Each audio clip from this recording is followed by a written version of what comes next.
Take my bags away. I wish I had someone to take my bags away.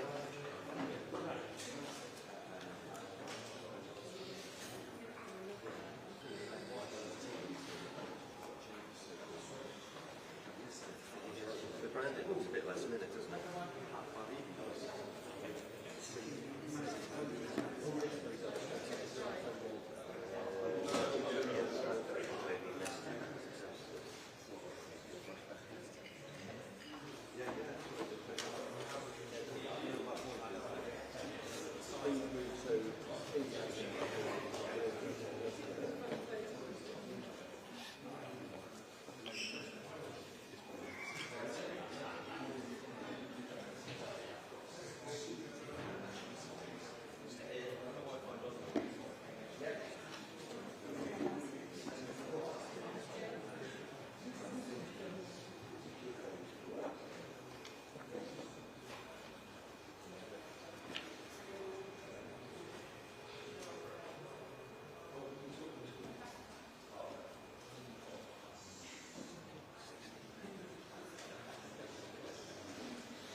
Good afternoon, everybody. Great to see you. Thank you for being here at relatively short notice.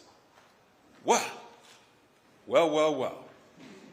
It's fair to say that in just 2 weeks, we have turned what looked like being the most boring general election campaign since any of us could remember to the most interesting and extraordinary campaign. 2 weeks ago, everyone was writing Reform UK off, thought the big squeeze would be happening. But actually, we were talking about what millions and millions of people up and down the country wanted to talk about. And that's the population increase. That's why we're getting poorer. It's about immigration. That's what ordinary folk want to talk about. But of course, the main parties didn't want to talk about that. And in that first week of the campaign, we held in the polls as everyone thought we would disappear downwards.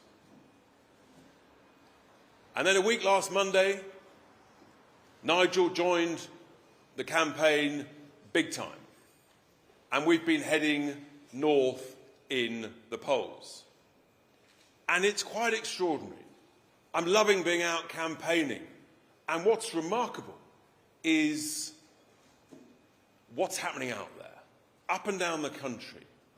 The noise, the activity. The word is spreading like something we've never known before. I'm loving getting messages from all over the country, from people I haven't heard of for ages. Have you heard this? The whole pub's talking about it. The pub came out, people came out from the pub when there was a Reform candidate and cheered and clapped. The fact that there's a sign on a bridge on the M6 saying vote Reform is also pretty extraordinary, but it's just indicative of the enthusiasm for something else apart from the boring status quo of the main two parties, for whom, frankly, there is not a jot of difference. They both stand for higher taxes. They're sort of competing in these debates. Who's going to raise taxes more than the other? Something is significant and going on out there. But what no one expected, no one really believed could possibly actually happen. As we went up in the polls and the Conservatives started to slide in the polls. How far could they slide?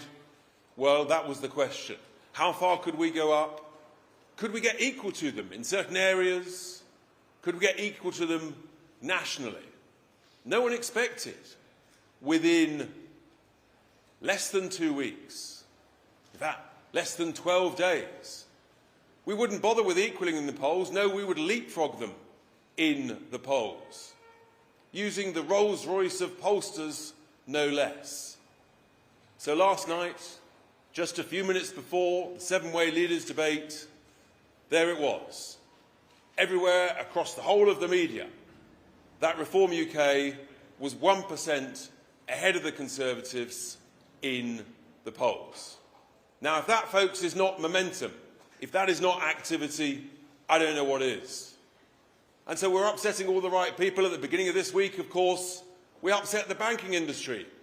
From the press conference we gave on Monday, we talked about how actually the truth is that the big banks, the Bank of England, are ripping off taxpayers. You know you're making progress when the big banks' lobby groups start to attack us. And that is because Reform UK is on the side of ordinary working folk. And it's pretty clear that we're the only party that is. That's why we're going up in the polls. That's why everybody's talking about us. That's why we've got the momentum, the noise, the activity. It is truly, truly remarkable. That's why we're holding this press conference following that last night, so that we can hear from the leader of Reform UK, and then you can ask some questions. So I'm delighted to welcome to the lectern, the podium, my good friend, leader of Reform UK, Nigel Farage.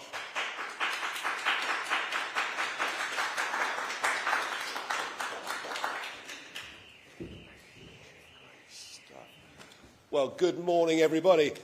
The last time we had a little press conference in London, it was on Monday, and I said to you something is happening out there. There is a momentum behind what Reform UK are doing. And of course, there's always a lag time between understanding what's happening on the ground and seeing it playing out in the polls.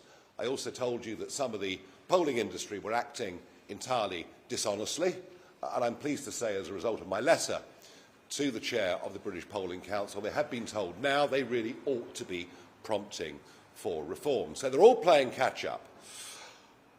I also said 3 or 4 weeks ago that I thought Reform would get more votes in this general election than the Conservative Party, and I absolutely believe that now to be the case. So yes, it was a delight last night to see that the inflection point has arrived.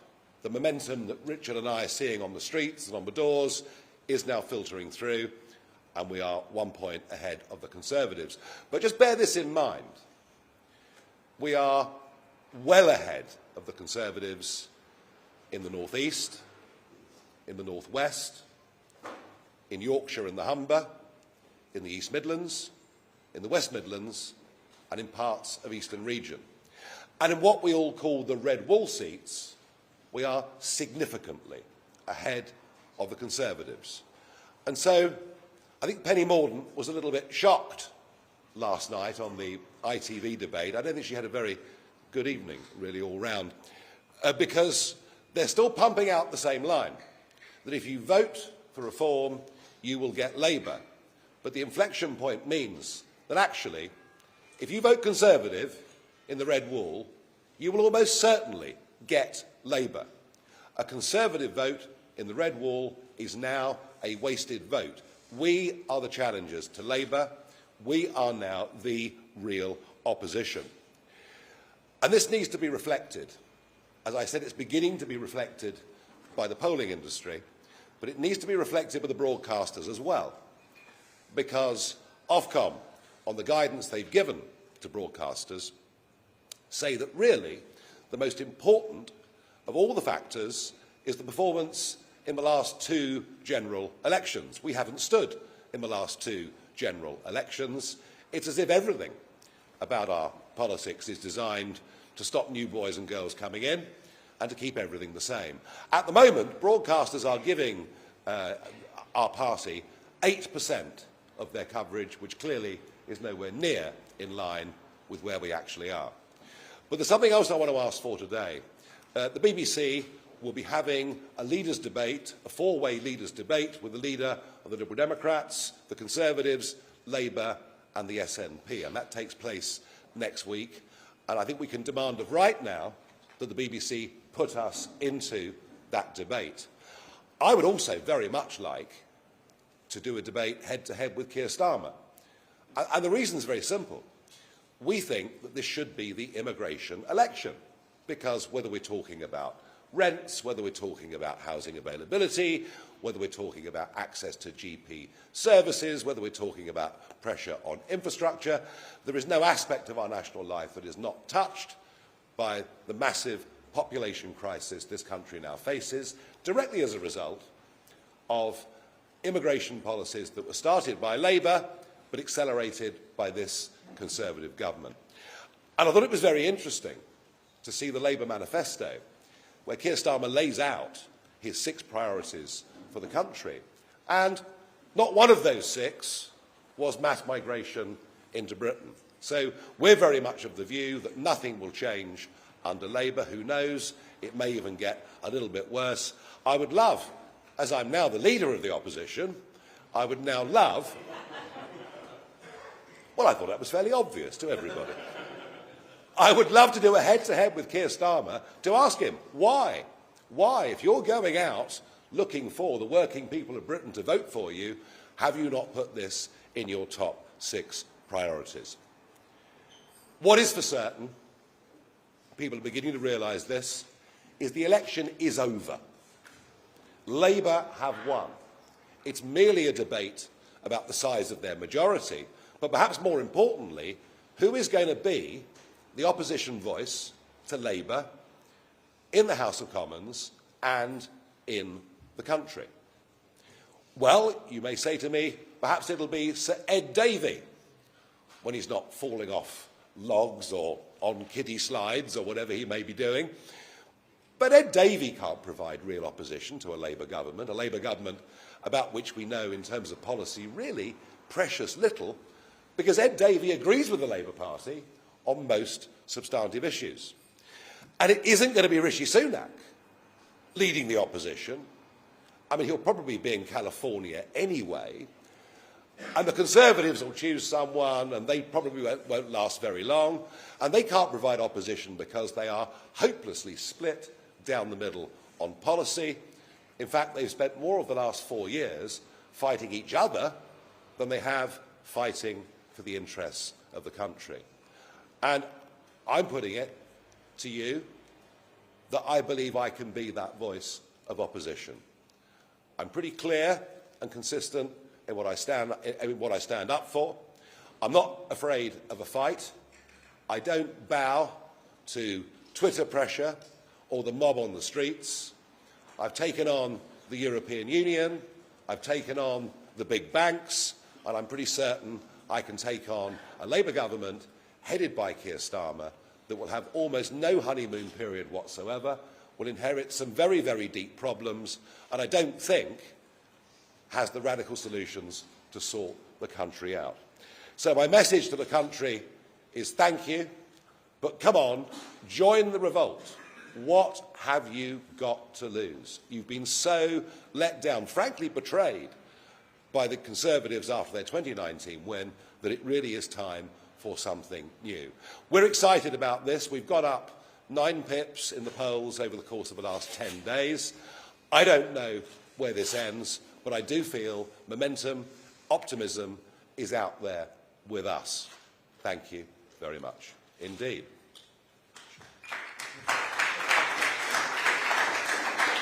Thank you. So, that's the formal bit. Then we'll take some questions from the media. I think Chris just beat the two Chris's. Chris Hope just beat the Chris Mason in that race. Chris Hope. Can I just ask, when you ask a question, then be right and stand up because Cameron is like, Christopher Hope, GB News. Nigel Farage, we've been here before in 2015. You get all these votes piled up and one MP in 2015. What will change this time? And if you get maybe 4 MPs, as David Bull told GB News last night, and you're in second place, and the Tories are in third place, and they get 80 or 100 MPs, what does that say about our electoral system? Well, first things first, Chris. We got 4 million votes. When I led UKIP in 2015, we got 4 million votes. And you're quite right, 1 seat. Never in the history of British elections had so many votes counted for so few seats. And I was deeply frustrated by it, and I'll admit, pretty wounded by it. I mean, wounded to the point where I pretty much said to myself, I never ever want to do this again. But here I am, back out of retirement again. We're not going to get 4 million votes. We're not going to get 5 million votes. We're going to get a very, very substantial number of votes. I genuinely think we can get over 6 million votes. I don't know where the ceiling is. But when you start to get through, I mean, think about the Liberal Democrats. Now, albeit they've got a much more developed ground game than we've got, and we know that, but the Liberal Democrats sort of went from 10 seats to 50 seats by just getting through that electoral threshold. Whether we get through it this time or not, I don't know. But remember, this is not a short-term commando raid. This is a 5-year commitment. This election is our first step towards building for 2029. So however many seats we win, you have my absolute assurance that our campaigning for the 29 election, our building of a big movement in this country, will begin the very next day, on July the 5th. If we did finish up with a huge number of votes and a paltry number of seats, do you know what it would do? It would tell us, yet again, that Britain is broken and Britain needs reform. And that reform includes the electoral system, that reform includes the abomination that is the House of Lords, and that reform includes the right, as people in Switzerland have, to call referendums on key issues if they think their government and parliament are out of touch with them. Thank you. Thank you. Chris Mason. BBC. Thank you, Chris Mason, BBC News. Mr. Farage, give us an insight into your dreams when you're at the shaving mirror in the morning. It's difficult, isn't it, for smaller parties to make an imprint in the House of Commons, however well you do, however popular you are. Are you dreaming of the moment of being the leader of the opposition, standing there at the dispatch box, potentially throwing questions as Prime Minister Starmer if he wins? Thank you. What I see in the shaving mirror every morning, looking back at me, I think, gosh, where have the last 40 years gone, you know, but there you are. I'm sure I'm not the only one in the room that has that sensation. Well, I'll tell you what, I led a group in the European Parliament for 15 years. I was in seat number 20 with Mr Barroso and then Mr Juncker, who wasn't always sure he was there himself, but never mind. So, you know, I'm quite used to getting up in big chambers and asking questions of the French President or British Prime Ministers, or I mean, I have actually done all this before, albeit in a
I've got a new game for you as well, actually.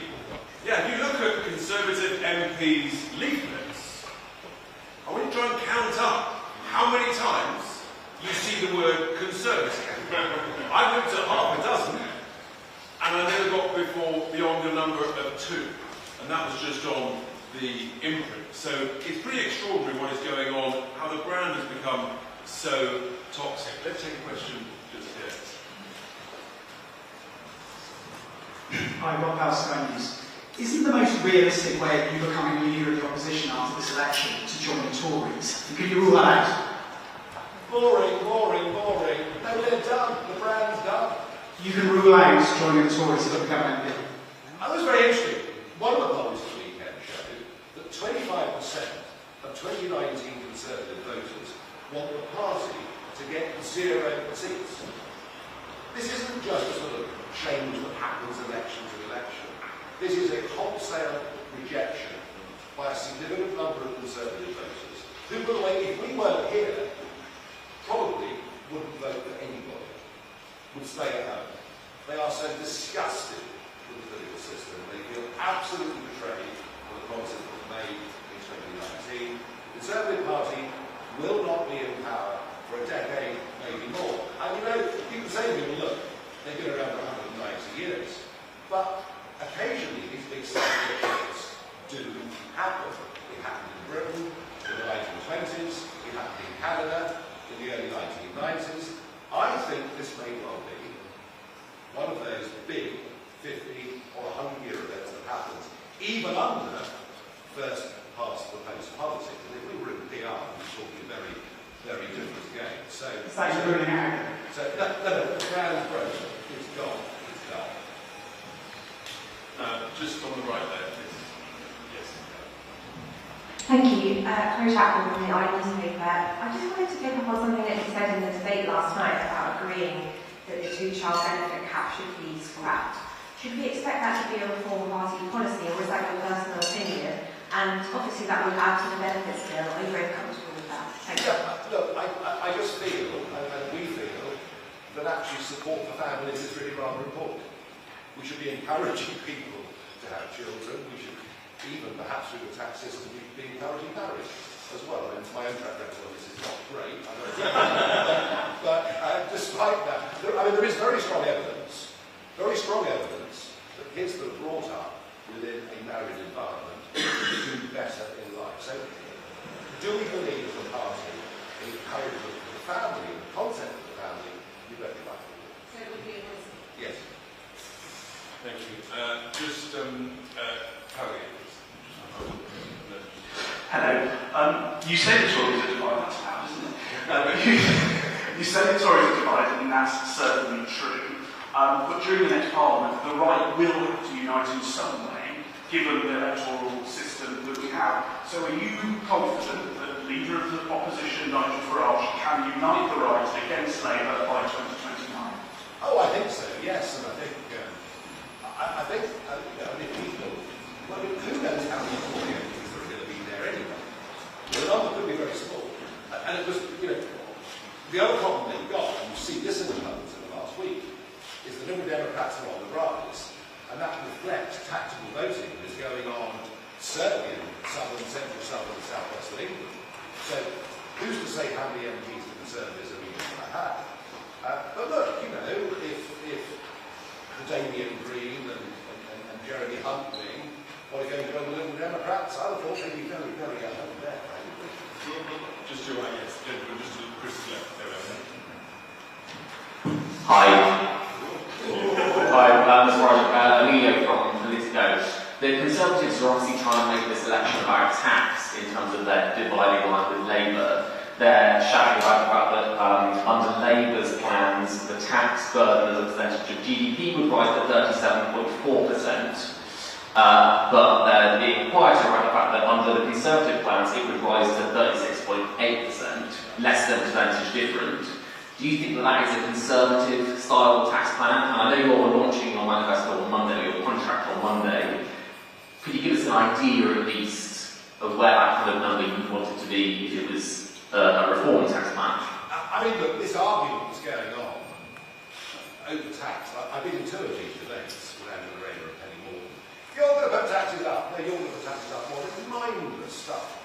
And quite how the Conservatives have got front to say we're a low-tax party, having increased the tax burden to the highest level it's been since 1948, is completely and utterly beyond me. The answer is they're both going to put taxes up, because they're going to freeze the threshold, and that means dragging in 40p was top rate from the late 1980s all the way through the Blair years. That was accepted as the top rate of tax. If you earned more money, you paid 40p, and throughout that time, about 1.5 million people paid pretty consistently through that period of time. By the end of 2027, under current plans, 8 million people will be paying 40p tax, and that to me illustrates just what's happened. just where the tax burdens are up in Britain. And yet we've got a radical plan, a very radical plan, to reduce the tax burden so that someone who's a staff nurse should not be paying 40p tax. So we up that threshold to 70,000, which strikes us as being realistic, as a place where 40p kicks in. But more significantly, what we will be unveiling and explaining fully and talking about on Monday, and you're quite right, it's not a manifesto, because the word association with manifesto is lie, so we've got to play that game. It'll be our contract, and it'll be what we're going to campaign for in opposition, the arguments that we're going to make in opposition. We're not pretending we're going to be in government, we're not. Not this time, anyway. So the radical plan is to raise the level at which people start paying tax to £20,000 a year. It'll be a massive simplification of the tax system. It will take many, many pensioners who, if they've got small private incomes, are now being dragged into the tax system, out of the tax system. It'll take a total of 7 million people completely out of tax. It'll be fewer civil servants, isn't that good? But it'll also, more significantly, genuinely give those on benefits the incentive to go to work. I think sometimes we talk about people on benefits, and perhaps people use a slightly pejorative term about those on benefits, but actually many are trapped, completely trapped. They go back to work, they work more than 16 hours, they start to lose in tax what they're gaining, they may as well get spent on benefits. This is a real way to get people back to work, and if we do that, and succeed with that, which we think understanding human nature, as we believe we do, it will, that means less reliance on unskilled, cheap, foreign labour. Now I know the big employers will scream and shout because they become addicted to cheap foreign labour, but I think what we've got to say on that is actually radical and genuinely interesting, and we will outline all of it on. Only yesterday, I mean, it really is a very serious issue. I had 2 pensioners yesterday say, you give with one hand where pensions go up, but all of a sudden it's all gone in tax. And so what's the point? It's a massive, massive issue. Thanks very much. Harry Wilson, ITV News. I'll stand up under restriction. This is clearly a moment for your campaign. Are you ready to take advantage of this? Do you know where these voters are? Are you able to get your supporters out on the following day? Is your party in a state to capitalise on this moment? It's a very good question. Not really. No, I mean, look, we're not as organised and as developed as the Liberal Democrats. They are very, very good at their ground game. They've got a network of councillors. They've built up across the country. We're honest with you. We admit we're not in that position. So the way that we do it, and it's back really to Chris Hope's question right at the very beginning, the only way we can do this is we have to get the total number of votes well up over that 6 million figure, and if we do that, we will start to break through and see. So is there a ground game for us? Yes. Are people now coming forward enthusiastically to help us? Yes. Are people coming forwards and giving us 25 quid or more to join the party or support the party? Yes. Money is flowing in through the door, support and help is coming in. Look, I would love 6 months of this. I would love 6 months of this. We haven't got 6 months, we've got 3 more weeks. We're making the best of what we can, but I do think there's a very, very big gap in the electoral market down there. If none of the above was on the voting paper, quite a lot of people would be tempted by that. I also think what we'll do is we'll bring people out to vote who the other parties can't reach anyway, because they would have been non-voters before. And a significant chunk of our vote already are people who otherwise would not vote. So, are we fully in a position to capitalise on this? No. But are we doing our best as we go? Yes. If we can win that really big mass audience, I think we'll surprise even ourselves in how we see it. It's an effort. Of course it is. Every election is. But I do think momentum and trend as well. It's actually one of the saddest things you hear on the doors where people say, it's not worth it, it won't make a difference. This time round, actually, I think there is a sense of belief that it can make a difference, that it's a journey. It feels very, very, very different to before. Yes, gentlemen, what's there? Thank you very much. Jochen Wittmer, German news weekly, Die Zeit. Mrs. Farage, we got our question from the German perspective. As you know, there is a similar party in Germany which manages to tap into the pool of disenfranchised voters who have left the Conservative Party and also the Social Democratic Party. Now this party, the AfD, they have also grown very quickly, and they ran into the problem that a number of their candidates held views that were quite damaging to the party. So how do you want to prevent running into a similar problem? No, it's a good question. I mean, the AfD, I knew the founders of the AfD, and I saw them in the European Parliament. Of course, it was actually founded by academics who were really worried about Germany's place in Europe, and that was the main thing. Yeah, look, they've had some real problems in the AfD, not at grassroots level, but at quite senior elected level, out in, as you know better than me, out in some of the land. All I can tell you is this: in my previous incarnation as leader of the UK, I have an absolute rule that nobody who's ever been part of the British National Party or an organisation like that could even be a member of the party, let alone the candidate. I'm absolutely ruthless about that. And I think because I did that, I would honestly say to you, I did more to destroy the British National Party as the electoral force in Britain than absolutely anybody else. And the same thing applies this time. And of course, because it's been a very rapidly called election, and because 450 of our candidates have never stood before, they're not sophisticated politicos, they will have liked things on Facebook with links to somebody else. It doesn't make them extreme right or far right. I don't want support for people like that. I've never had the support of working with people like that. I never will support people like that. I'm acutely aware of the problem. We are in a better place with that than the AfD. That I have no doubt. And yes, of course, we're going to have our problems with candidates, as every party is, with a very, very rushed election. But it's funny, really, that even though there were 651 seats up for grabs in the Commons, in most of the United Kingdom, there are really only three names people are going to vote for. They're going to vote Sunak, Starmer, or Farage, and that's the reality. Hi, Sophie Huskisson from the Daily Mirror. So lots of people obviously got to see you again on I'm a Celebrity last year. Lots of me, yeah. Your former campaign, Fred Sirius, has said that after spending 3 weeks with you in the jungle, he doesn't think that you have a vision and he thinks that you just rant. What's your response to that? Jolly good, Fred. Happy birthday. Thank you very much, Tom Godfrey from the Sun newspaper. I want to ask you a question that's been put to you in Dover and a question that's been put to you in Clacton, and both times you sort of batted it away rather speculatively. But now, as you say, the inflection point has happened. It might be one you're slightly more happy to answer. And that is, how many seats do you think you can get, or how many seats are you targeting? And if you won't give us a straight number, if the ballot box gods came down from the sky on July 4 and say, Nigel Farage, you can win in Clacton on seat, but that is it, there is one Reform MP of Parliament. Is that a deal you would take, or would you chance your arm with the electorate? Oh no, if you gave me a chance, I'd never say, would I take Clacton, nothing else, I'd say no.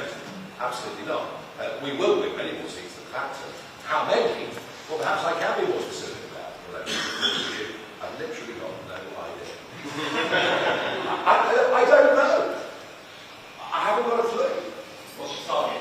I haven't got a target. I'm travelling optimistically, doing the best I can, building what's going to become a very, very big mass movement over the course of the next 5 years, which we want.